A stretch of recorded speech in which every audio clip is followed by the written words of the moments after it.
What's up, my boomers? It's me, Melanie Mac, here on my new channel, Melanie Mac Go Boom. Thank you all so much for hanging out with me today. So, we just got a new Thor Love and Thunder trailer that dropped this morning. I'm gonna react to it. I haven't seen it yet. Here it is. It's already up on my screen. I have not seen it yet, so I'm going to react to it, and we'll go from there. So I had to turn the volume down really low for you guys. But for me, I can hear it. I'm not trying to get copyright striked or anything like that. So let me go ahead and give this a watch. Okay.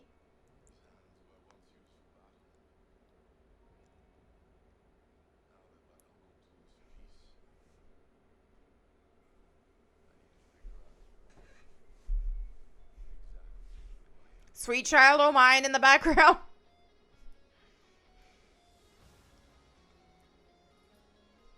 Oh, okay, so Fat Thor is getting fit again.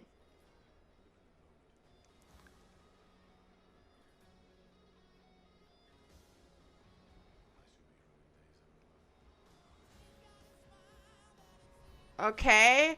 Dude, I wonder how loud this is on... I don't want to even get copyright strike for the music. Okay, let me try to turn that down even more. Okay. There, now you can't hear, but I'm... Okay.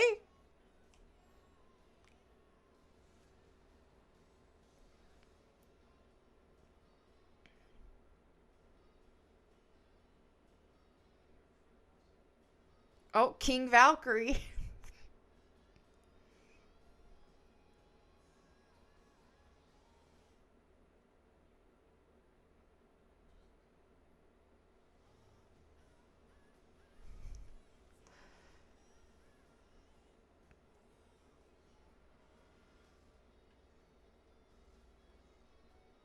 Oh my. She-Thor. Dude, she did get pretty ripped though. Like, I'm trying to... I noticed the delt. That's some nice delt action, I will say. That is some nice developed delts. Alright,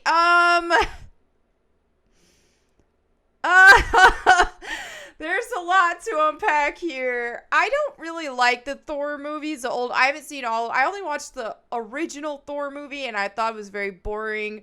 That's why I didn't watch, the one or two after that. And then I did watch Ragnarok. And I did like it. I actually liked Ragnarok.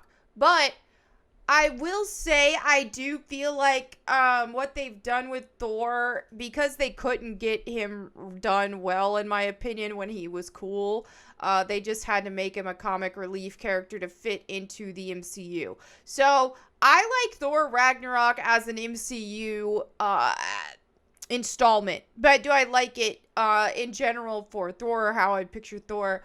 Not entirely, because again, I do think they've kind of reduced Thor to just being kind of a goofy joke. I will say this trailer, even with that in mind, even with saying, okay guys, this is what we're looking at it now, is kind of a joke. All right, Fat Thor getting fit again, haha, you know. I don't like it. I think this looks... I don't think this looks good at all. Like, I'm gonna be honest. Even as a joke thing, even as me not really being that invested in Thor as a character and all that, yeah, this looks cringe to me. It doesn't look funny. And who is this girl he kissed? Just looks like a random pirate lady. Okay. It doesn't look cool. It doesn't even look funny. I did not even so much as chuckle out of it. So if you're gonna, with Thor, you can't make it cool, but you also can't make it that funny. I don't know, man. We'll see. But I'm thinking I'm probably gonna skip over on this one.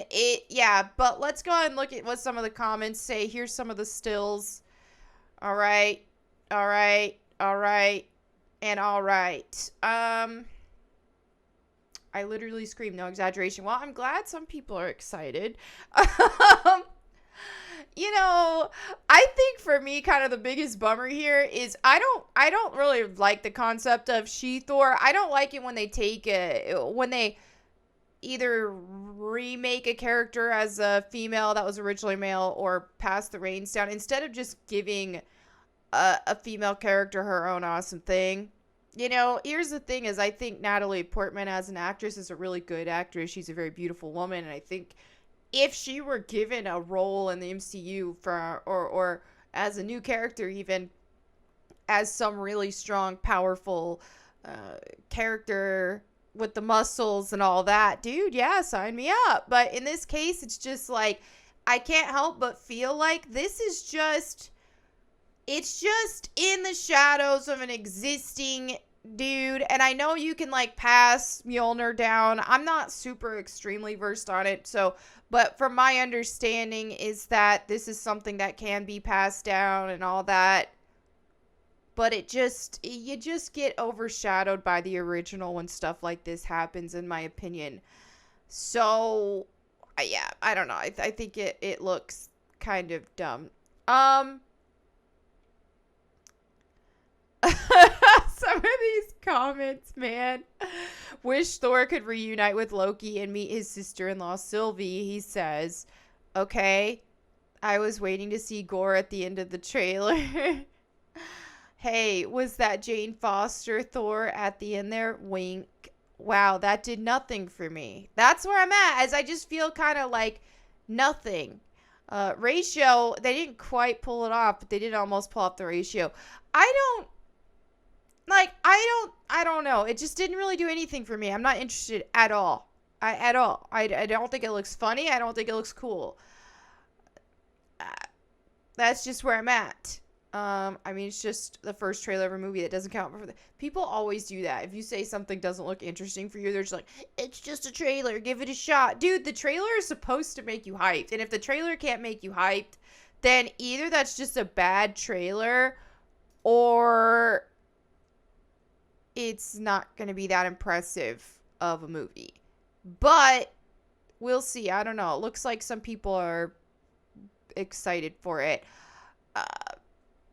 Yeah, I'm just particularly I'm with that dude. It just didn't really do a lot for me. I didn't think like, oh, this is the most cringe thing I've ever seen in the history of my life, but it didn't really do anything for me. I probably won't be watching it. But that's just me. All right. I feel like this is boring. But let me go ahead and go into some recent comments from some of my recent videos.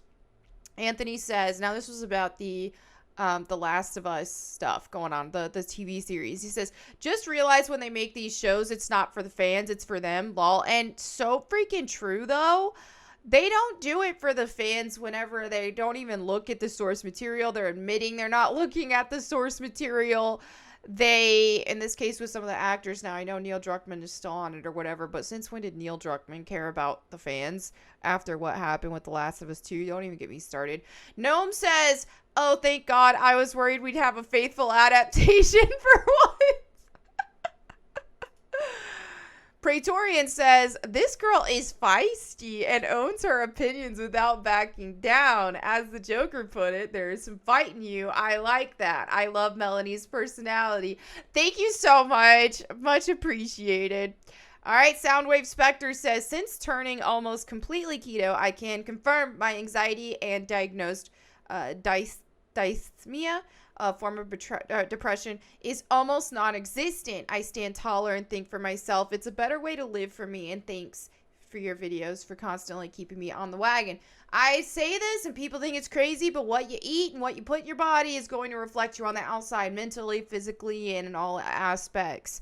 It's just the truth. So that's why I think one reason why there's a big push to make people go meatless with their diets and stuff is because they want society to be more passive and eat meat, man. Eat meat and try to keep junk food to a minimum. It will make a vast difference in your health. All right, Matthew says, the problem with Pedro Pascal is he's too short and doesn't have the right build body-wise to play Joel. dude, honestly, he has nothing in common with the character Joel except for what, a similar hair color. They just did not care. They didn't care. But yeah, just period. They didn't. Joel was like this big, strong looking, um, not so much like in a superhero way, but in a daddy way. You know what I mean? Like this strong, hot daddy guy, but with a soft side. And they didn't really try to cast him adequately, like appropriately, I should say.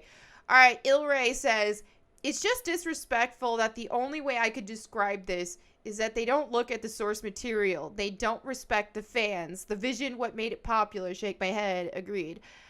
Timothy says, I say Elon Musk takeover of Twitter is play acting. He is a part of the evil, corrupt system. They play both sides of the spectrum. I really think it's a last-ditch effort to save the propaganda tool. You know, I say this, and I've been saying this, and some people don't like it, but I don't think Elon Musk is some anti-woke savior. I don't. I think at the end of the day, when you're looking at billionaires and stuff like that, they're in the club and we're not. And so they have their puppets, their spokespeople. You got like Elon Musk on one hand and Bill Gates on the other, playing good cop, bad cop with us to make us keep butting heads. Now, that said, do I agree with a lot of what Elon Musk says? And in this case, am I happy to see Elon Musk attempting to buy Twitter to make it a free speech platform? Obviously, I'm very stoked about the actions being taken here. But do I think that Elon Musk is some based savior to us? No. I think Elon Musk is a part of the club, if you will. And we're not in it. All right, Jumping Moose says, I finally watched The Mandalorian, and it was great, but Gina Carano was such an amazing character and a big part of the show. Honestly, I hope Disney suffers the consequences of their decisions. Also, I agree, outside The Mandalorian show, Pedro is pretty repulsive. I didn't even watch Boba Fett after what they did, after how they treated Gina Carano in Mandalorian, all that. I didn't even watch Boba Fett, and if Mandalorian gets another season, which I'm pretty sure it will, I probably won't watch it. Just plain and simple. Can't justify it.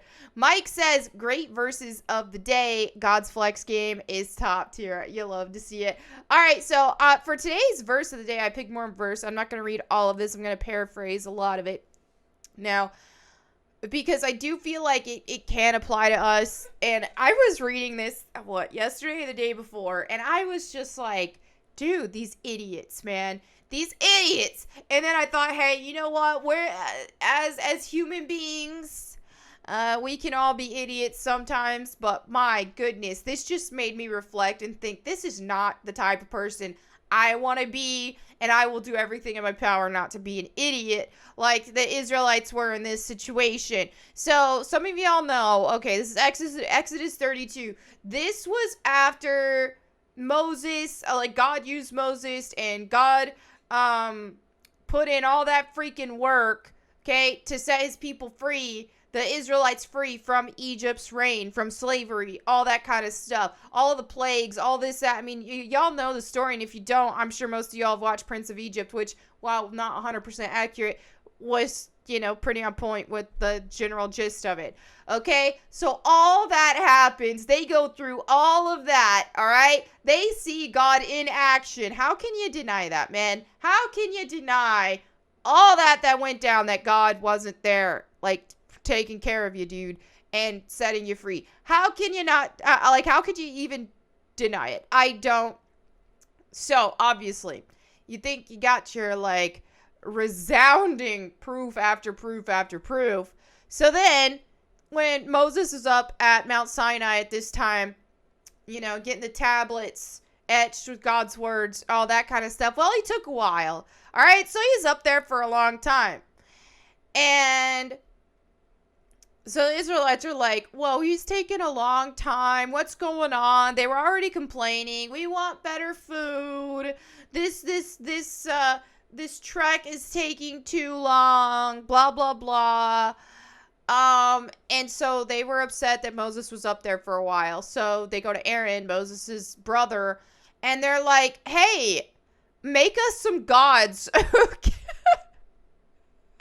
Just make us some gods. As for this Moses, the man who brought us up out of the land of Egypt, we do not know what has become of him. So yeah, forget about everything that just happened. Let's just make some gods to worship right now, because we can't sit and wait for this.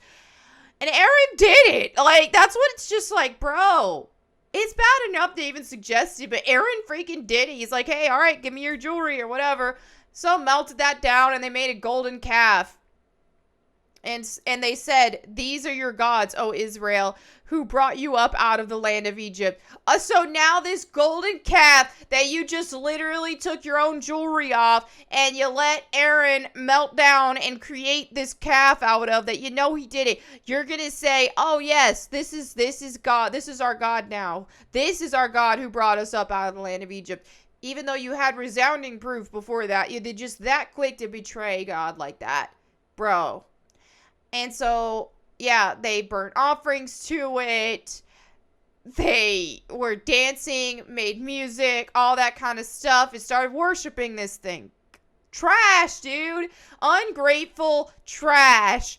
All right, so then Moses is like, all right, Moses is on his way down from the mountain. He's got the 2 tablets with the testimony in hand, tablets that were written on both sides, on the front and on the back, that were the work of God. Okay, Joshua, who was, he's my favorite person in the Bible. I freaking love him.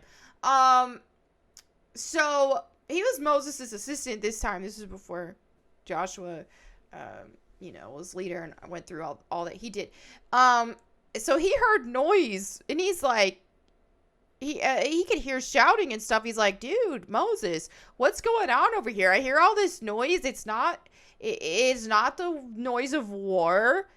It's not victory screeches. It's not a cry of defeat, but it's singing. What is going on? And so they're like, well, let's go check this out. And they see them worshiping and dancing this calf, this golden calf. Obviously, Moses was extremely mad, and he just threw the tablets and broke them. He's like, what the crap, dude? I'm up here doing all this. Like, I didn't understand why Moses would be mad, too, because, like, God really used Moses in such a huge way, and Moses did a lot. Moses, like, did so much negotiating with Pharaoh, attempted negotiations.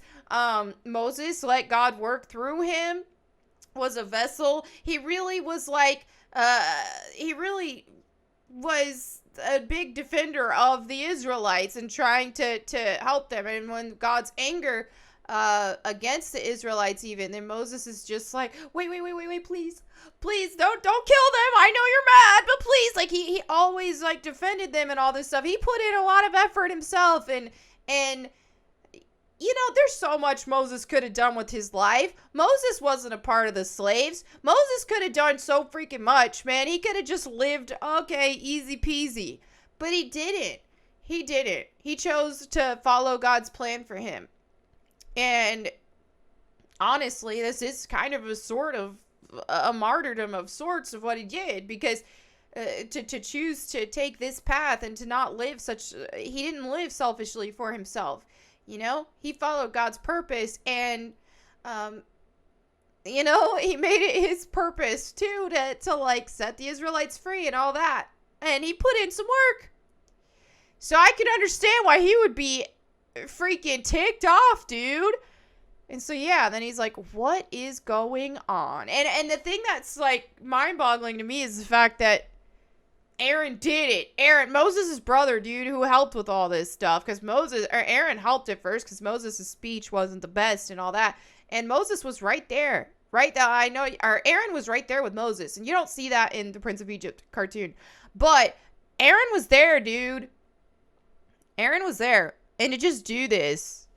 So, anyway, yeah, God got really mad. And there's so much more going on here. But the reason why, okay, let me kind of, like, condense this now and say why I felt the need to discuss this for today's verse of the day is because there's so many times in our lives where things don't go perfectly, and at the first sign of where we're impatient or where things just aren't going our way or bad things are going our way, we can, in a way, turn to other things and make idols out of other things, even though it's not so deliberate. And so obvious as in this case, but I try to look at like my own life and all that. And it's like, dude, if I look back, I can see God has had his hand on me my whole life and that God has been there for me. But then when I look at some hard times I've had in my life in the past, like, I don't know, a few years ago, I was like, oh, let me kind of dabble into crystals, like these healing crystals, these Reiki, this kind of like new age spirituality stuff that I kind of dabbled into. And I can see how that is similar in this case. And there's ways that you can do that in this kind of sense, but there's also there are many ways that we can make things an idol above God. And so, yeah, that's one of my regrets. So I look back, I'm like, dude, I was such an idiot. Why did I even do that? But at any case, there's certain times where we turn to other things to replace God. And that doesn't even have to be this sort of thing. And this might sound funny, but like a joke, but it's real. And there's situations to where whenever I did kind of turn my back more on God and I wasn't, and I didn't identify with my Christianity and my faith anymore, and I kind of walked away from my faith, then I kind of even used Lara Croft to fill that void. And it sounds crazy because obviously Lara Croft isn't real and all this stuff, and I'm still obsessed with Lara Croft and always will be, but I feel like I took her to a point to where I obsessed so much to where I was using that to fill that void, because I didn't have, whenever I did kind of turn my back on my faith for that brief time, my obsession with Lara Croft hit even higher. It was like, man, that's all it's hard to explain, but I did feel the need for like every little collectible, every little thing, every day looking at stuff, scouring the internet for like, let me find something I didn't know about Tomb Raider before that I can find now, some new tidbit of information. Oh, I remember some article and drawing from this old gaming magazine that I had when I was a teenager. Let me see if I can find that. And just spending countless hours just up with this obsession. And I feel like that did fill a void. You tried to make it fill a void, and obviously Lara Croft can't fill that void. But yeah, so there's a number of ways that we can kind of make idols and kind of use other things to fill a void that we have in our lives whenever we're not seeking God. And I feel like this applies to people who, a lot of people who aren't Christians as well. There is a God-filled, or like a God-sized hole in our hearts, man. And when we do not fill that with God, we do seek other avenues to do so. For some people, that can be like gambling. That can be promiscuity. That can be this, that, or the other. It can be so many things. Or it can be idols. It can be other new age things. It can be the, I don't know, zodiac stuff. It can be so many things. But yeah, I don't know. I don't even know if anybody's going to get anything out of this I just talked about. But I just was thinking about it. I'm kind of thinking out loud after I read that. Because I don't know. I've been going through some hard times myself. And I know things are like better, but I was going through some hard times. I had a really tough couple weeks ago.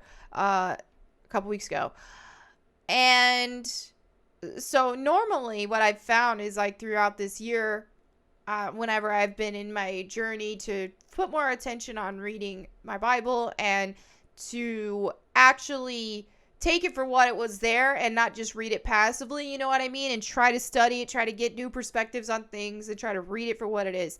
And normally, what's been amazing is I've been able to identify with a ton of stuff going on. Abraham, Jacob, things like that. Like I see a lot of things I'm able to either identify with them or see how they can apply to my life in some capacity.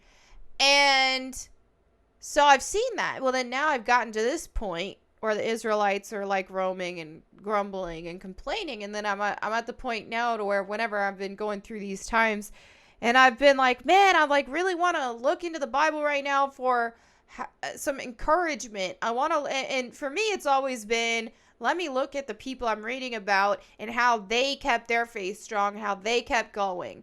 And that has helped encourage me with my faith. But in this case, I'm reading about their grumbling, their complaining, and in this case, fashioning other gods. And I thought, dude, these idiots, I don't care about these idiots. Why? This isn't helping me right now. And then I just had to take a step back, and I just kind of felt it in my spirit. Well, maybe this is what I need to read right now. Maybe if you're really unpacking and you think about, are there times that we don't act like this? Maybe not at that extreme, but hey. And so it's made me think a lot. So anyway, I kind of went on a huge tangent there. Thank you all so much for watching. I hope you enjoyed today's video. I will see you all again tomorrow. And in the meantime, go boom.